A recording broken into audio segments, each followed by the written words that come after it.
Hello friends, இன்றைக்கி யம்மியான ஃபஜ்ஜி and chocolatey brownies எப்படி பண்ணலான்னு பார்க்கலாம் வாங்க. இதோட டேஸ்ட் ரொம்பவே அமேசிங்காக இருந்ததுங்க. நான் கட் பண்ணுறப்பவே உங்களுக்கு தெரியும்னு நினைக்கிறேன். அந்த ஃபஜ்ஜி டெக்ஸ்சர் எவ்வளோ நல்லா இருக்குது பாருங்கள். கண்டிப்பாக இது ஒரு மஸ்ட் ட்ரை ரெசிபின்னு தான் சொல்லுவேன்னா. இதில் நான் நிறைய டிப்ஸ் அண்ட் ட்ரிக்ஸ் எல்லாம் சொல்லியிருக்கேன். வீடியோ ஸ்கிப் பண்ணாமல் கடைசி வரைக்கும் பாருங்கள். என்னோடய சேனல் ஃபஸ்ட் டைம் பார்க்குறவங்க சப்ஸ்கிரைப் பண்ணி சப்போர்ட் பண்ணுங்கள். பாருங்கள் எவ்வளோ கிரிங்கிள் டாப்போட எவ்வளோ நல்ல டெக்ஸ்சர் வந்திருக்கு. இப்போ ஃபஸ்ட்டு நம்ம டபுள் பாயில் மெத்தடில் பட்டரை மெல்ட் பண்ணிக்கலாம்.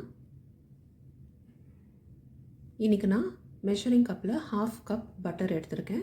இது கூட 80 grams dark chocolate and milk chocolate ரெண்டும் எடுத்திருக்கேன். எல்லாத்தையும் மெல்ட் பண்ணிக்கலாம். ரெண்டு எடுத்திருக்கேன். ஒன்றுனா இந்த மாதிரி பீட் பண்ணிக்கோங்க. நீங்கள் விஸ்க் யூஸ் பண்ணலாம், இல்லை ஸ்பூன் யூஸ் பண்ணிக்கோங்க. பீட்டர் யூஸ் பண்ணணும்னு அவசியம் இல்லை, ஜாஸ்தி ஃப்ளஃபியாக வேணாம்.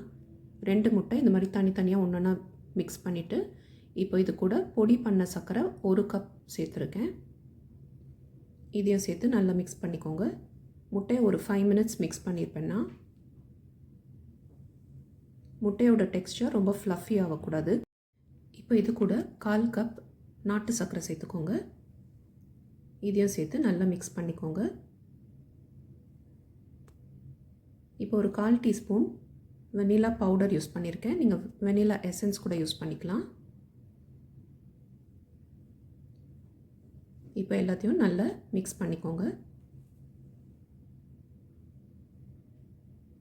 இப்போ இது கூட மெல்ட் பண்ணி வச்சுருக்க சாக்லேட் அண்ட் பட்டர் இதையும் சேர்த்துக்கலாம்.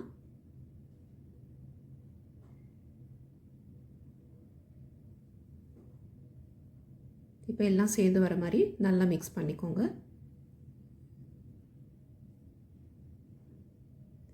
இப்போ 3/4 கப் அளவு மெஷரிங் கப்பில் மைதா இந்த மாதிரி ஜலிச்சுக்கோங்க. அப்படியே ஆட் பண்ணிங்கன்னா லம்ஸ் ஃபார்ம் ஆகிடும். அதனால தான் நம்ம இந்த மாதிரி சீவ் பண்ணி மிக்ஸ் பண்ணுறோம். இப்போ இது கூட 1/4 கப் கோகோ பவுடர் ஆட் பண்ணிக்கலாம். இதுவும் எந்த லம்ஸ் ஒன்றும் இல்லாமல் நல்லா ஜலிச்சுக்கலாம்.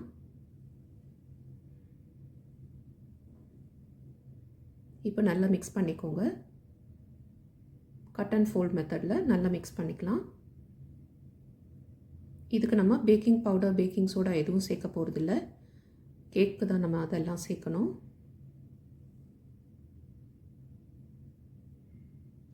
நம்ம பேக்கிங் பவுடர் சேர்த்தாக்கா கிரிங்கிள் டாப் வராது, அதனால் இதை அப்படியே பண்ணணும்.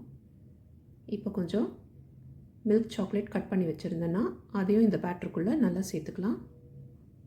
இப்போ கேக் டின்னை இந்த மாதிரி நான் பட்டர் ஷீட் போட்டு ரெடி பண்ணி வச்சுருக்கேன்.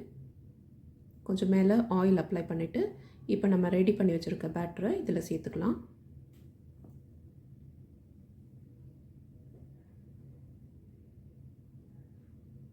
இந்த மாதிரி சேர்த்துட்டு 2 வாட்டி டேப் பண்ணி விடுங்க.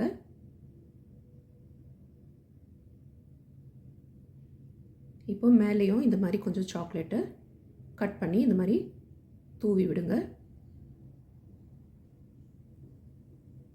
இந்த மாதிரி பண்ணுறப்போ நம்ம சாப்பிட்றப்போ நம்ம சாக்லேட் ஃப்ளேவர் ரொம்ப நல்லாயிருக்கும். இந்த மாதிரி ஒரு பாத்திரத்தை ஆல்ரெடி 10 மினிட்ஸ் ப்ரீ ஹீட் பண்ணி வச்சுருக்கேன்னா இதில் வச்சுட்டு சிம்மில் வச்சுடுங்க. மேலே ஒரு வெயிட் வச்சிடலாம். இப்போ இது 40 மினிட்ஸ் இருந்தால் போதும்.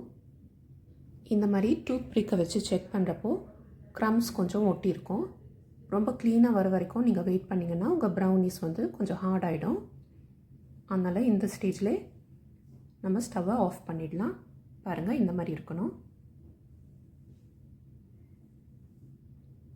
இப்போ இது நல்லா கூல் ஆகணும். அதுக்கு முன்னாடி கட் பண்ணாதீங்க. ஃபுல் கம்ப்ளீட்டாக கூல் ஆகணும். பாருங்கள் எப்படி ஃபஜ்ஜியாக இருக்குது. ரொம்ப யம்மியான டேஸ்ட்டில் சூப்பராக நமக்கு இப்போ ப்ரௌனிஸ் ரெடி ஆகிடுச்சு. இந்த மாதிரி கட் பண்ணிவிட்டு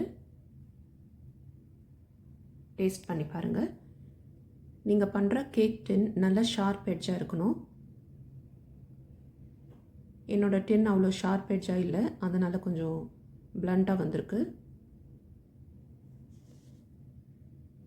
ஆனால் டேஸ்ட்டுக்கு ஒரு குறைச்சலும் இல்லைங்க. ரொம்ப சூப்பராக இருந்தது. கண்டிப்பாக நீங்களும் ட்ரை பண்ணி பார்த்துட்டு எப்படி வந்தது எனக்கு சொல்லுங்கள். என்னோடய சேனல் ஃபஸ்ட் டைம் பார்க்குறவங்க சப்ஸ்கிரைப் பண்ணி சப்போர்ட் பண்ணுங்கள். பாருங்கள் ஃப்ரெண்ட்ஸ்,